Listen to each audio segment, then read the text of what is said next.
له شاوخوا درې نیم میاشتني ځنډ وروسته ننګرهار کې د برېښنایي پیژندپاڼو د ویش لړۍ په دویمه ورځ دې مرکز کې لسګونه مراجعین په نوبت کې ولاړ دي چې د پیژندپاڼو اخیستلو مراحل طی کړي.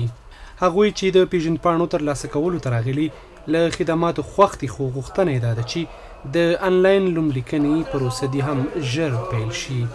ولې خوشحاله نه یو صاحب؟ ښه په سړیتوب ولاړ یو، کار ښه چالاکه کوي، خیر دې وشي، کور دې ابادي. او دا د موږ حکومت دا موږ د حکومت موږ په څه ګولې موږ قبول ده ښه په خوشحاله وي.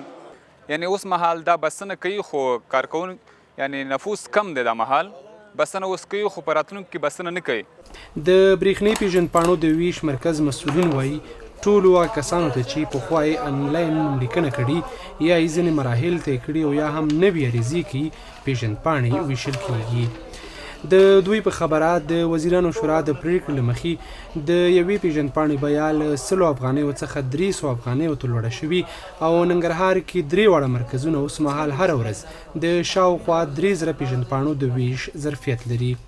په تیر وخت کې چې چا فورمې ډکې کړي وي آنلاین کولی شي چې هغه فورمې ځان سره راوړي، یا هم که چا آنلاین نه وي ډکې کړي قلمي دې ډکې کړي زموږ مرکز ته دې راوړي.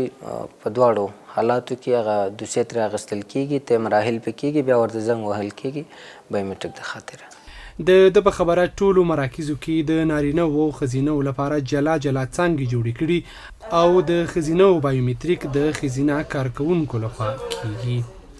ننګرهار کې د برېښنایي پیژندپاڼو د ویش دغه لړۍ پرون دوشنبه په 3 مراکزو کې پیل شوې ده.